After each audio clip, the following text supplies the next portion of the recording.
Cuando hablamos del dorso, corresponde a la parte posterior del tronco. Recuerde que el tronco hace parte del esqueleto axil. Y en su parte posterior, anatómicamente hablamos del dorso, que algunas personas le dicen la espalda o le dicen el torso. Pero nosotros vamos a hablar de dorso. En la parte anterior voy a tener dos espacios, la cavidad torácica y la cavidad abdominal. Entonces los músculos del dorso se han dividido en planos. Un plano superficial, un plano medio y un plano profundo. Entonces vamos a ver los músculos del plano superficial. Entonces aquí lo que hago es retirar la piel y cuando la retiro me voy a encontrar con dos músculos, uno que está en la parte superior, que corresponde al trapecio, que va a tener tres porciones, una superior, una intermedia y una inferior. Y en la parte inferior voy a tener este músculo que se denomina el latísimo del dorso o dorsal ancho. ¿Listo? Entonces, vamos a mirar con sus compañeros acá esos músculos. Vamos a ir a los músculos del plano medio. Retiro estos músculos y aquí lo que debo de ubicar antes de comenzar a entender cualquier estructura es un hueso que voy a señalar acá.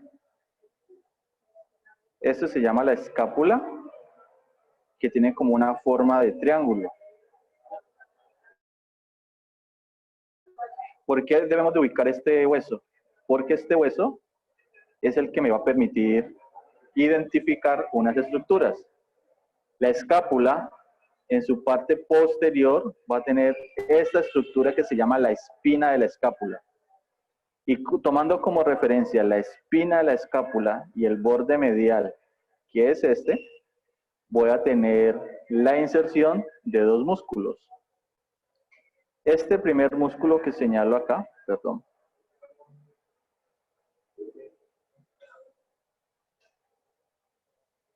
Este primer músculo, que son dos, se llama el romboideo mayor, que se inserta en el borde medial de la escápula, en la parte inferior a la espina. Y en la parte superior tengo este músculo que se llama el romboideo menor. Siempre en la anatomía, lo mayor carga a lo menor. En la escápula voy a tener un ángulo, lo voy a dibujar aquí. Se llama el ángulo superior de la escápula y desde ese ángulo sale este músculo que lo voy a colorear, perdón.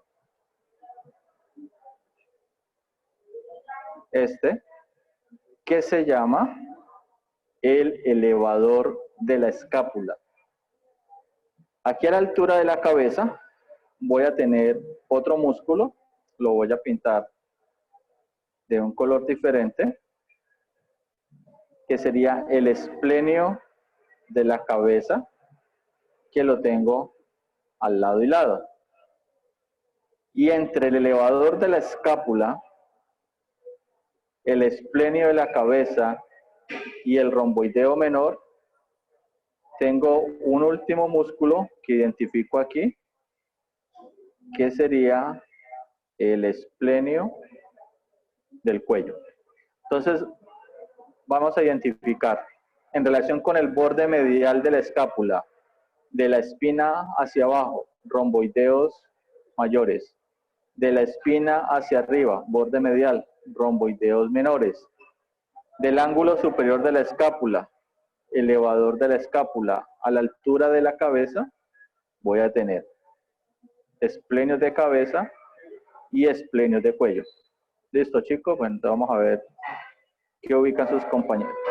Unos músculos del plano medio, sin embargo, están posteriores a estos.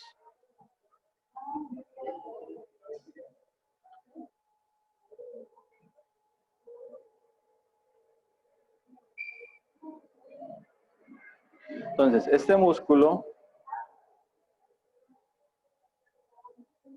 que voy a señalar acá, se encuentra ubicado posterior a los romboideos. Se llama el serrato posterior superior y aquí tendría el serrato posterior inferior. Este músculo se ubica posterior al latísimo del dorso y el serrato posterior superior, sería posterior a los músculos romboideos. Y estos músculos se consideran músculos accesorios en la respiración. ¿Listo? Entonces voy a ir a mostrárselo a sus compañeros y ya regreso.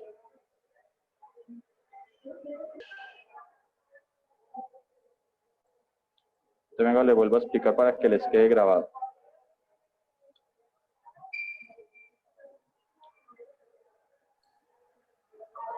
Este primer músculo se llama el iliocostal, que tiene una porción lumbar, una porción torácica y una porción de cabeza. El siguiente músculo se llama el longuísimo. Entonces el longuísimo tiene una porción torácica, una porción cervical y una porción de cabeza. Dejémoslo aquí. Y el que es medial a él se llama el espinal, que al igual que el longuísimo tiene una porción torácica, una porción cervical y una porción de cabeza. ¿Listo? Y estos músculos son los que se llaman los erectores de la espina, o sea que son los responsables de mantener la posición erguida del cuerpo. Entonces ahora sí vamos a explicarles a los músculos teóricamente del plano más profundo. Si yo retiro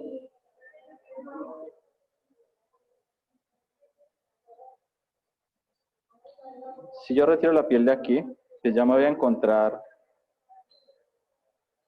con la columna vertebral. Entonces, dentro del plano, o sea, posterior a los erectores de la espina, voy a tener un músculo, que aquí lo voy a señalar, que hace parte de los músculos transversoespinales, que son los que están más profundos. Esos músculos tienen una característica, que son músculos que se van a originar en un proceso transverso y van a ir a un proceso espinoso, o sea que sus fibras van a ser oblicuas. ¿Listo? Estos músculos son profundos, sin embargo, la anatomía describe a este músculo que está acá arriba como un músculo del plano profundo, pero mira que yo lo puedo ubicar fácilmente. Y este músculo se llama el semiespinal de la cabeza. Entonces, este músculo lo describen como músculo del plano profundo, pero mira que sus fibras son fibras longitudinales, fibras que van en este sentido. Entonces, estas fibras, si usted las ve en detalle, no se parecen a este tipo de fibras por la ubicación. Entonces, este músculo está mal descrito. Usted en la bibliografía lo encuentra como músculo del plano profundo y músculo transverso espinal, pero no es ni el plano profundo ni es transverso espinal. ¿Listo? Se les muestro a sus compañeros y ya seguimos con los huesos. Huesos que yo voy a encontrar en el dorso. Entonces, los huesos que tengo en el dorso, ¿cómo se van a llamar? ¿Cómo se llaman los huesos que yo voy a encontrar en el dorso?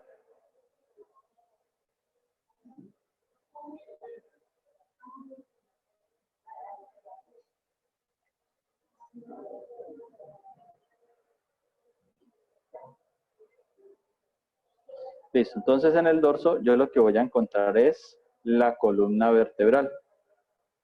Que la columna vertebral, valga la redundancia, está conformado por vértebras. Entonces vamos a ver las características de las vértebras. ¿Listo?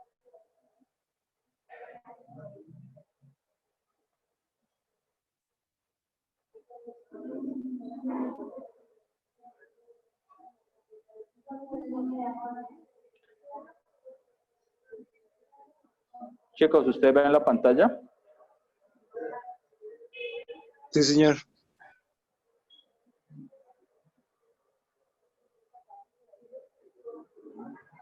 Bueno, entonces esta primera vértebra, este hueso que hay aquí, corresponde a las vértebras cervicales. Entonces las vértebras cervicales van a tener unas características propias de ellas. Primero, que van a presentar un foramen transverso.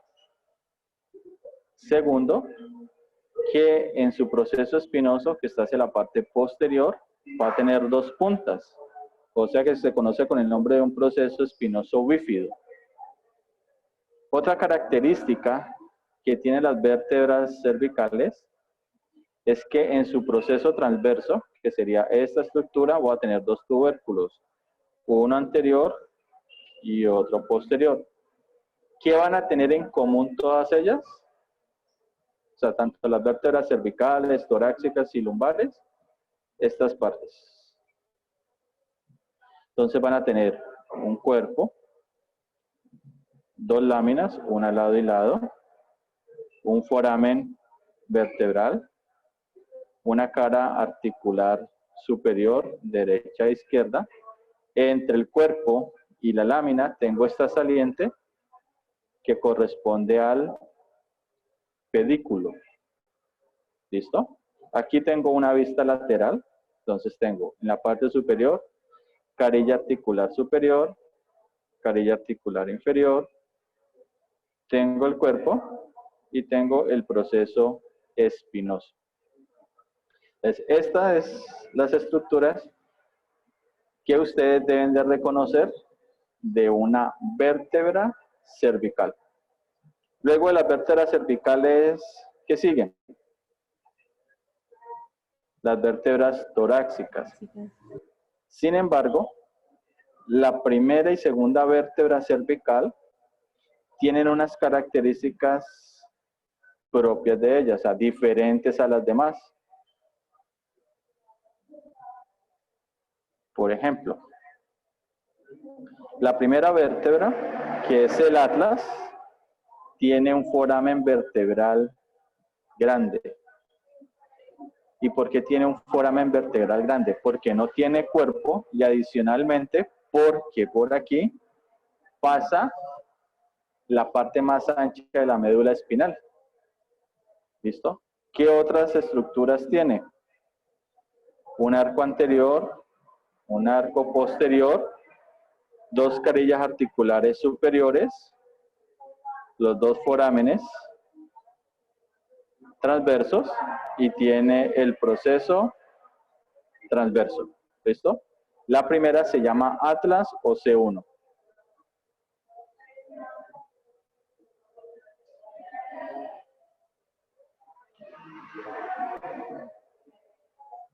La segunda vértebra, ¿cómo se llama?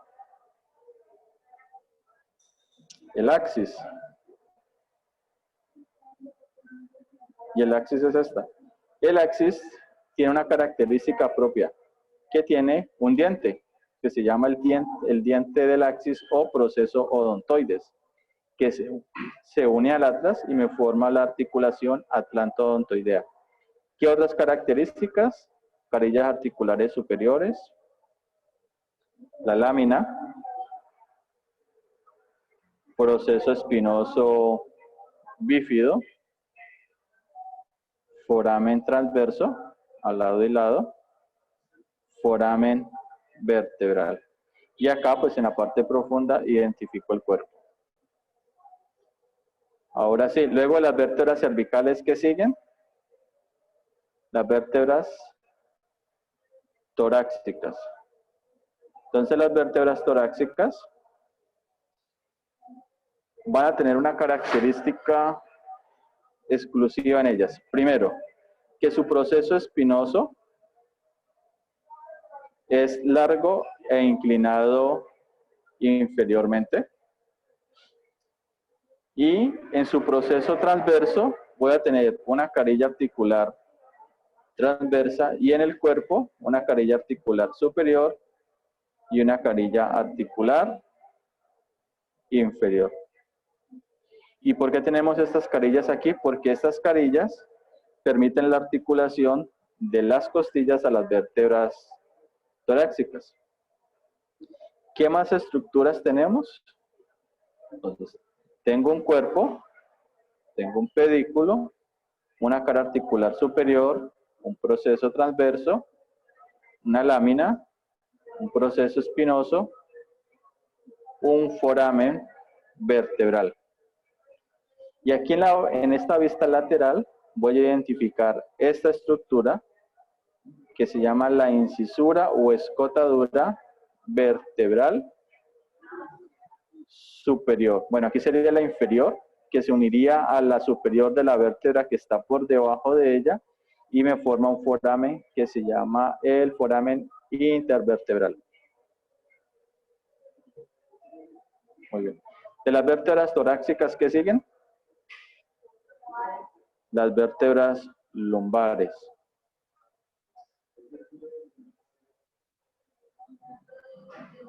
Entonces, las vértebras lumbares van a tener también unas características propias de ellas.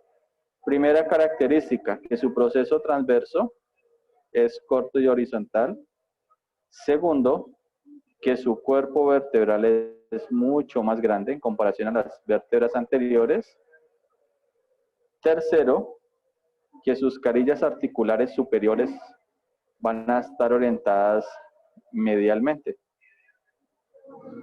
¿Qué otras características comunes a las demás vértebras tiene?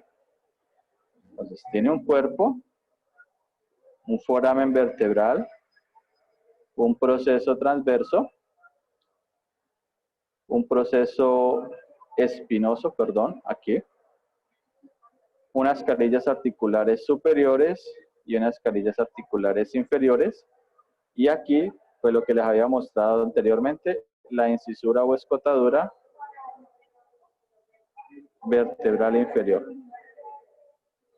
Y aquí tengo el pedículo. Listo. Luego, ¿cuál vértebra sigue? ¿Qué grupo de vértebras siguen, chicos? Las sacras. Entonces las sacras, ellas se unen y me forman el hueso sacro. Entonces el hueso sacro va a tener dos caras. Una cara anterior, que es lisa o cara pélvica, y una cara posterior o cara glútea, que va a ser rugosa. La cara posterior va a tener una superficie irregular y está conformada por unas crestas. Entonces, esta primera estructura que señalo corresponde a la cresta media sacra, que es la fusión de los procesos espinosos de las vértebras sacras. Lateralmente voy a tener esta cresta que se llama la cresta sacra lateral, izquierda y derecha respectivamente, que corresponde a la fusión de los procesos transversos de las vértebras sacras. Y voy a tener una cresta que va entre las dos anteriores, que se llama la cresta sacra intermedia, que corresponde a la fusión de las carillas articulares superiores e inferiores. Adicionalmente, el sacro tiene unos forámenes, que por su cara pélvica se llaman forámenes sacros pélvicos. y por su cara glútea se llaman forámenes sacros dorsales. ¿Listo? En la parte superior de la cara pélvica tengo esta estructura que corresponde al promontorio. El promontorio es un punto de referencia que se debe de tomar como referencia para la medición de los diámetros de dilatación del cuello uterino. ¿Listo? Profe, En la parte, dime. ¿me puede hacer un favor? ¿Me puede repetir lo de los forámenes? ¿Cuáles? ¿Los de la cara anterior o de la cara posterior? No, qué pena, O sea, que no le escuché bien. los de la cara anterior se llaman forámenes sacros pélvicos y los de la cara posterior forámenes sacros dorsales, que son estos. Gracias, profe. Dale. En la parte lateral voy a tener esta carilla que se llama la carilla auricular, que se une con un hueso que es el hueso ilíaco y me forma la articulación sacroiliaca. Y ya en la parte inferior voy a tener las vértebras coxígeas, que son 4, que se unen y me forman el coxis. Listo, chicos. Bueno, entonces con esto damos por terminada